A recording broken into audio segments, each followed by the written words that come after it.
Freeman, and I'm here again today to bring you day 3 of 12 Days of Stories. Today's story is called Cinder Edna, and it's by Ellen Jackson. It's illustrated by Kevin O'Malley, and I think you'll really enjoy it. It's a kind of funny take on the original story, Cinderella, which we've all at least heard or maybe even seen the movie. So let's get started with this one.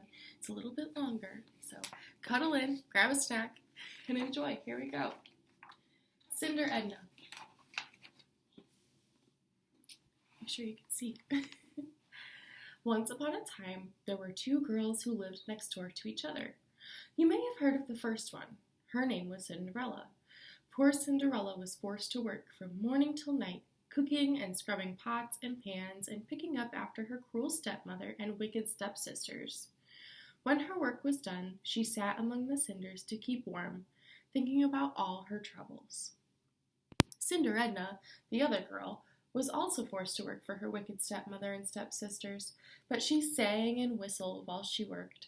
Moreover, she had learned a thing or two from doing all that housework, such as how to make tuna casserole 16 different ways, and how to get spots off everything from rugs to ladybugs.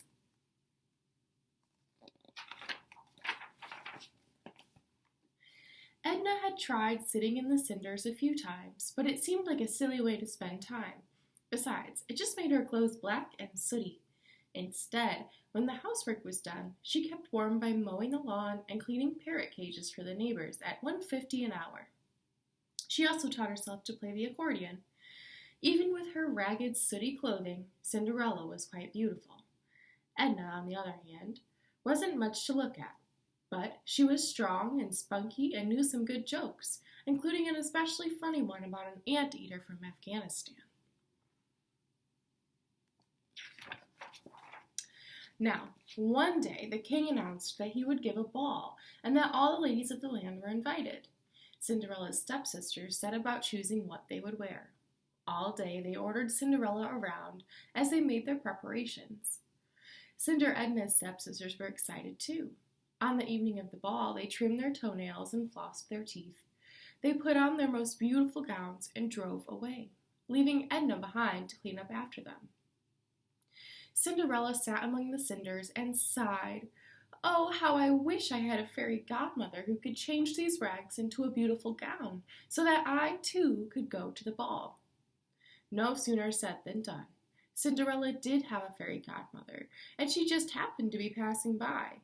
With a wave of her magic wand, she changed Cinderella's rags into a beautiful gown.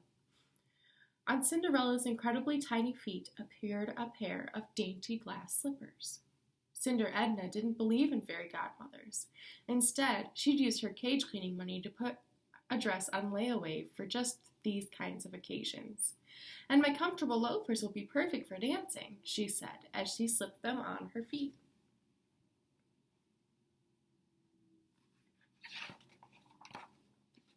Meanwhile, Cinderella's big bright eyes brimmed with tears. "But, fairy godmother, how will I ever get to the ball?" The fairy godmother was surprised that her goddaughter couldn't seem to figure anything out for herself. However, with another wave of her wand, she changed a pumpkin into a carriage, 6 white mice into horses, and a stray rat into a coachman. "Be sure to leave before midnight," she warned Cinderella as she helped her into the elegant carriage. Cinder Edna took the bus.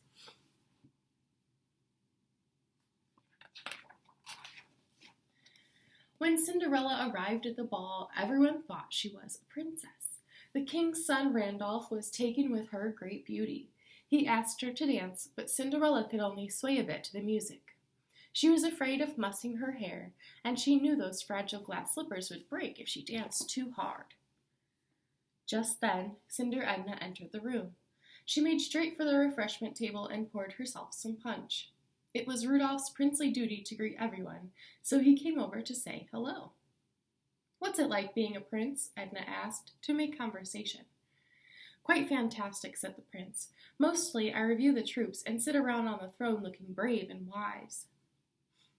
He turned his head so that Edna could see how handsome his chin looked from the right side. "Boring," thought Edna. "Excuse me, but we recycle plastic around here. said a little man with glasses and a warm smile. Just ignore him, said Randolph. He's only my younger brother. Rupert. He lives in a cottage in the back and runs the recycling plant and a home for orphaned kittens. Cinder Edna immediately handed Rupert her cup. Would you like to dance? She asked Rupert. Cinder Edna and Rupert danced and danced. They did the storybook stomp and the cinnamon twist. They did the worm and the fish. They boogied and woogied. At last they stopped for a round of punch. Edna learned that Rupert, 1, loved tuna casserole, 2, played the concertina, 3, knew some good jokes. She told him the one about the anteater from Afghanistan, and he told her the one about the banana from Barbados. They were deep in conversation about gum wrappers and rusty tin cans when the clock began to strike 12. There they are, dancing away. Oh, cried Cinderella, running from the door. The magic spell disappears at midnight. Oh, cried Cinder Edna, running for the door. The buses stop running at midnight. Randolph and Rupert ran after the two girls. Wait, they called. But it was too late. As the girls vanished into the night, the two princes ran smack dab into each other on the palace steps. Whap! They landed with a thud. Rupert's glasses went flying and broke into a million pieces on the cement. Look what you made me do, said Randolph. Now she's gone, the only girl I've ever loved. Well, didn't you get her name? Asked Rupert impatiently. The one I love is named Edna. Gee, I forgot to ask, said Randolph, scratching his head. As Rupert got up, he stumbled over something. When he leaned close to look, he saw 2 shoes lying side by side on the steps. One was a scuffed-up loafer. The other was a dainty glass slipper. These definitely should be recycled, he said. No, said Randolph. This is how we'll find them. We'll try these shoes on all the women in the kingdom. When we find the feet that best fit these shoes, we'll have our brides-to-be. Rupert looked at his brother with disbelief. That is positively amazing, he said. The most amazingly dumb idea I've ever heard. You can end up married to a toad. I have a much better idea. But Randolph wouldn't listen. He ran to his room to get his beauty sleep. The next day, he put his plan into action. He went to every house in the kingdom trying to cram women's feet into the glass slipper. Rupert, too, put his plan into action. First, he looked up all the Ednas in the palace directory. Then he visited them and asked each one this question. How many recipes do you know for tuna casserole? Randolph soon became discouraged. All the feet he saw were either too large, too wide, too long, or adorned with electric pink toenail polish. There's the brothers. Rupert, too, was discouraged. While some Ednas could name tuna casserole with pecan sauce and others could name tuna casserole with sour cream and rice, no one could name more than 7 kinds of tuna casserole.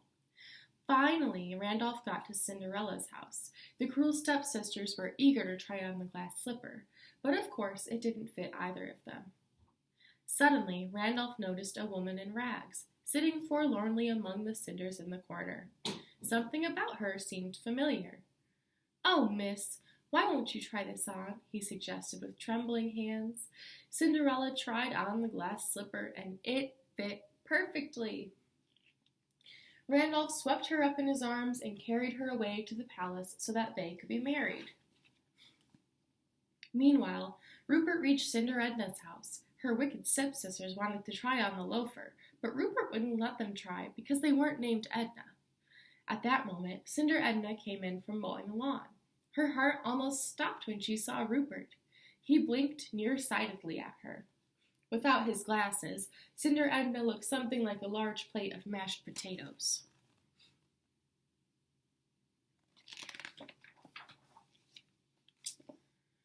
Are you, let's see, Ash's Edna? He asked, peering closely at his list of names. No, I already talked to her. He wasn't sure these Ednas with the extra name counted, but he already tried the just plain Ednas. Cinder Edna, she said. Oh, well, can you name 16 different kinds of tuna casserole? Of course, she said, and she began to name them. She rattled off 15 different kinds, including tuna casserole with pickled pig's feet, and then stopped. What was that last one anyway? Only 15, said Rupert, turning to go. Well, maybe I can't name 16 different kinds of tuna casserole, said Edna, but I do know a great joke about a kangaroo from Kalamazoo. Rupert stopped in his tracks. My love, he said, and he gave her a kiss. Will you marry me? Aww. Soon after that, Randolph and Ella, she dropped the cinder part, and Rupert and Edna, she did the same, were married in a grand double ceremony.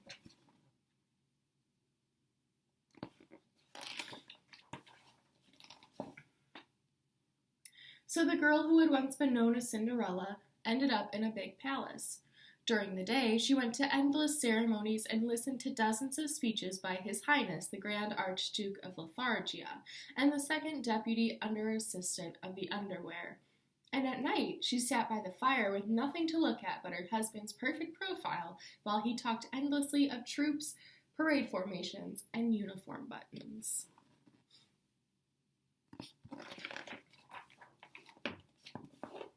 And the girl who had been known as Cinder Edna ended up in a small cottage with solar heating. During the day, she studied waste disposal engineering and cared for orphan kittens.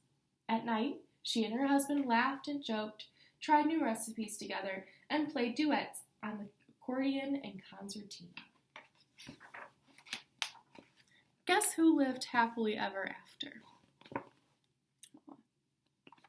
The end. Thanks for watching. I hope you enjoyed the book Cinder Edna, and I'll see you tomorrow for day 4 of stories. Have a good day.